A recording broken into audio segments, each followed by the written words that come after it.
Video like जरूर कर लीजिए और ऐसे वीडियो लगातार फ्री में पाने के लिए चैनल को तुरंत सब्सक्राइब कर लीजिए और बेल आइकन को जरूर टैप कर लीजिए ताकि आगे भी सारे वीडियो आपको मिलते रहे। यूट्यूब में फॉलो करते हैं तो प्लीज ये वाला फ्री टेलीग्राम चैनल जरूर ज्वाइन कर लीजिएगा। सारे नोटिफिकेशन सारे अपडेट यहीं पे आते हैं, ध्यान रखिए।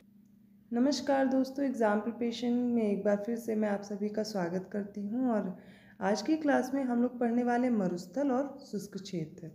पर क्लास शुरू करने से पहले आप सभी को मेरी तरफ से होली की ढेर सारी शुभकामनाएं। अच्छे से आज एंजॉय कीजिए, सेलिब्रेट कीजिए और उसके बाद फिर से अपनी पढ़ाई में पहले की तरह शुरुआत कीजिए और अच्छे से लग जाइए। तो चलिए आज का टॉपिक स्टार्ट करते हैं। अभी तक हम लोग इंडियन ज्योग्राफी में आप देखेंगे काफ़ी टॉपिक कवर कर चुके हैं। उनको अगर आपने नहीं पढ़ा है तो पिछली क्लासेस अवेलेबल हैं, उनको पहले देख लीजिए, फिर ये क्लास आपके लिए और इजी हो जाएगी।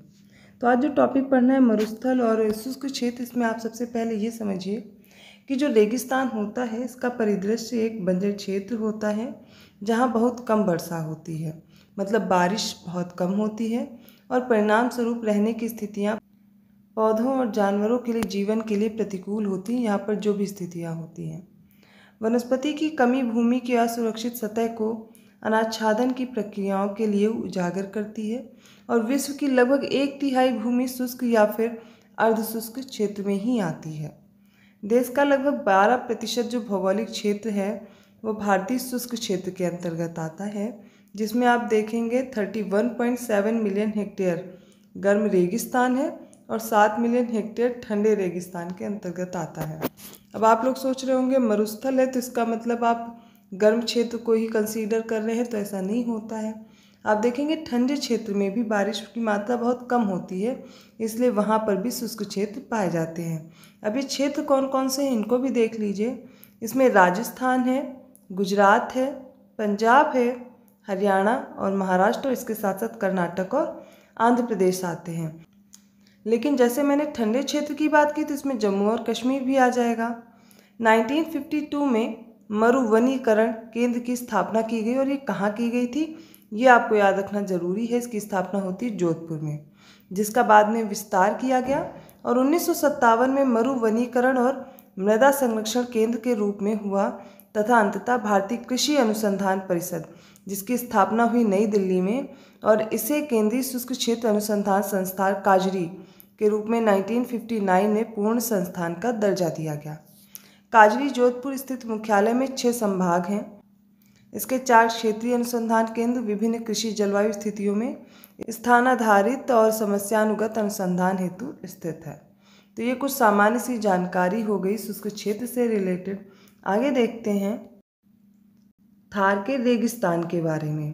तो ये जो थार का रेगिस्तान है, आपने अरावली की पहाड़ियाँ देखी हैं, कल ही मैंने ये टॉपिक आपको कवर कराया है। दक्षिण भारत के जितने भी पर्वत श्रृंखलाएँ हैं वो सारी एक जगह मैंने कवर कर दी थी। तो जो थार का रेगिस्तान है ये उत्तर पूर्व में है, किसके, अरावली की पहाड़ियों के बीच में, और उत्तर में पंजाब और हरियाणा तक, पश्चिमी तट के साथ कच्छ के रण तक और उत्तर पश्चिम में सिंधु नदी के जलोढ़ मैदान तक फैला हुआ है।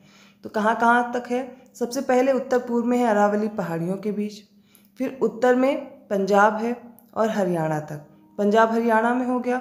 पश्चिमी तट में आप देखेंगे कच्छ के रण तक फैला हुआ है और उत्तर पश्चिम में सिंधु नदी के जो जलोढ़ मैदान है वहाँ तक ये थार का मरुस्थल या फिर थार का रेगिस्तान फैला हुआ है। ढाल के आधार पर मरुस्थल को 2 भागों में बांटा जा सकता है, एक तो सिंध की ओर ढाल वाला उत्तरी भाग, कच्छ के रण की ओर ढाल वाला दक्षिण भाग।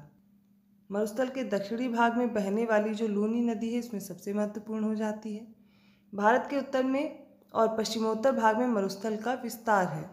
मरुस्थलीय क्षेत्रों को 2 भागों में बांटते हैं। पहला तो उष्ण है जो कि राजस्थान का थार का इलाका है और कच्छ के रण तक फैला है। दूसरा शीत मरुस्थल है, ठंडा मरुस्थल है, ये लद्दाख क्षेत्र में है, हिमाचल में स्पीति घाटी में विभाजित किया गया है। तो पहला कौन सा हो गया, राजस्थान का थार डेजर्ट, ठीक है, कच्छ के रण तक फैला हुआ है।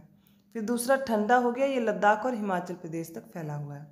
नेक्स्ट है भारत के मरुस्थलीय क्षेत्रों में उष्ण और शुष्क जलवायु की दशाएं पाई जाती हैं। लद्दाख क्षेत्र एक वृष्टि छाया प्रदेश है, इसलिए यहाँ पर वर्षा बहुत ही कम होती है। अतः स्पष्ट है कि इन क्षेत्रों में लगभग प्रत्येक वर्ष सूखे की स्थिति बनी रहती है और भूकंप भी मरुस्थलीय क्षेत्रों में आने वाली प्रमुख समस्या है। वर्ष 2001 में कच्छ क्षेत्र में आए भूकंप से राजस्थान के बाड़मेर और जैसलमेर जैसे इलाके बहुत ज़्यादा प्रभावित हुए थे। लेह और स्पीति घाटी भी भारतीय भूकंप जोन 4 में अवस्थित हैं। जब मैं भूकंप समझाऊंगी तो मैं समझाऊंगी ये सारे जोन कौन कौन से हैं। फिर कच्छ के रण को सफ़ेद मरुस्थल भी कहा जाता है। क्या कहा जाता है? वाइट डेजर्ट, कच्छ के रण को, जो कि गुजरात में है। अब भारत में स्थित सारे मरुस्थल को एक एक करके समझिए। तो सबसे पहले है थार मरुस्थल। थार नाम थुल से लिया गया है, जो कि इस क्षेत्र में रेत की लकीरों के लिए प्रयुक्त होने वाला एक सामान्य शब्द है, जिससे बना है थार। यह उत्तर पश्चिमी भारत के राजस्थान राज्य में और पूर्वी पाकिस्तान के पंजाब और सिंध प्रांत में विस्तृत है। थार मरुस्थल की बात हो रही है और ये देखेंगे, ये एक शुष्क क्षेत्र है जो 2 लाख वर्ग किलोमीटर के क्षेत्रफल में फैला हुआ है। भारत और पाकिस्तान की सीमा के साथ एक प्राकृतिक सीमा बनाता है।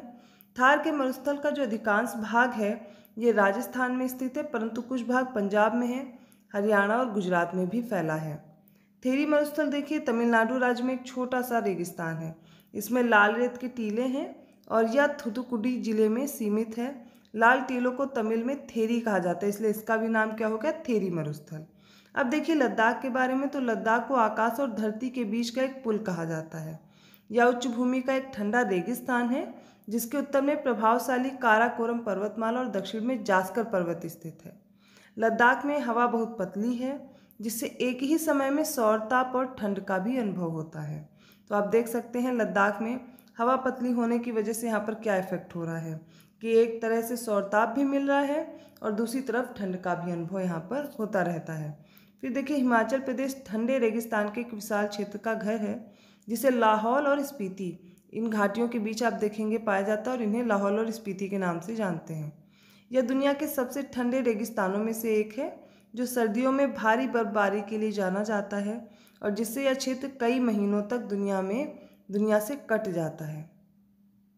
तो ये हो गया हिमाचल में भी जो ठंडा मरुस्थल फैला हुआ है। देखिए कोई भी मरुस्थल या रेगिस्तान कब माना जाएगा? जब वहाँ पर बारिश की मात्रा बहुत कम होगी।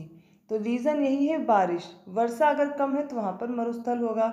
शुष्क जलवायु होगी, शुष्क क्षेत्रफल मिलेगा, जिसमें हम लोगों ने सबसे पहले थार के मरुस्थल की बात की।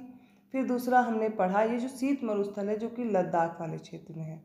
ठीक है, दोनों ही शुष्क क्षेत्र हैं और यहाँ पर मरुस्थल पाया जाता है। ये हमने मरुस्थल के बारे में कवर किया। छोटा सा टॉपिक था, मैंने सोचा आज कवर करा दूँ। वैसे भी आज आप लोग का पढ़ने का मन ज़्यादा होगा नहीं, आप लोग अपने फेस्टिवल में बिजी हैं, तो उसके साथ साथ छोटा सा टॉपिक आप कवर कर सकते हैं और आसानी से पढ़ सकते हैं। तो जो भी लोग होली सेलिब्रेट कर रहे हैं बहुत अच्छे से सेलिब्रेट कीजिए और अच्छे से अपनी होली मनाइए। इसके बाद बढ़िया से पढ़ाई में लग जाइए। और जैसे क्लासेस चल रही थी प्रॉपर वैसे ही क्लासेस चलेंगी। तो दोपहर 1 बजे वाली ये क्लास यूपीपीएससी के आप किसी भी एग्ज़ाम को टारगेट कर रहे हैं उन सभी एग्ज़ाम्स के लिए इम्पॉर्टेंट है। तो इस प्लेलिस्ट को फॉलो करते रहिए। इसके साथ साथ में रात को 9 बजे आती है टेस्ट सीरीज़, जो कि आर एग्ज़ाम, जो कि री एग्ज़ाम होना और यूपीपीसीएस का जो एग्ज़ाम होना, इन दोनों के लिए इम्पॉर्टेंट है। आप सभी को पता है एग्ज़ाम ज़्यादातर पोस्टपोन हो गए हैं। तो सभी एग्ज़ाम पोस्टपोन होने के बाद अब आपको क्या करना है पता है, टाइम मिल गया है, आसानी से आप इसकी प्रिपरेशन कर सकते हैं। और अब देखिए समय मिलने की वजह से कंपटीशन भी और बढ़ गया है। तो आपको अपनी पढ़ाई का लेवल अच्छा रखना है। पेपर आप देख चुके हैं रिव्यू ऑफिसर का कैसा आया था, आर वाला, कुछ वैसे ही प्रश्न पत्र फिर से रहने वाला है और ऐसे प्रश्न पत्र के लिए आपको अच्छे से पढ़ाई की नीड है। मैंने आप लोग से बोला हुआ है लाइव सेशन के लिए, तो बस होली हो गई है। अब इसके बाद नेक्स्ट वीक से हम लोग लाइव सेशन किया करेंगे, जिससे आप लोग मुझसे कनेक्ट हो पाएंगे, आप अपने डाउट क्लियर कर पाएंगे या फिर कोई भी आप सुझाव देना चाहते हैं वहाँ पर मुझसे आप डायरेक्टली बात कर पाएंगे। तो अगर वीडियो अच्छा लगा प्लीज़ लाइक कीजिए, चैनल को सब्सक्राइब कीजिए और लोगों को शेयर करते रहिए। ऐसे ही और टॉपिक के साथ मैं मिलती हूँ नेक्स्ट क्लास में। तब तक के लिए धन्यवाद।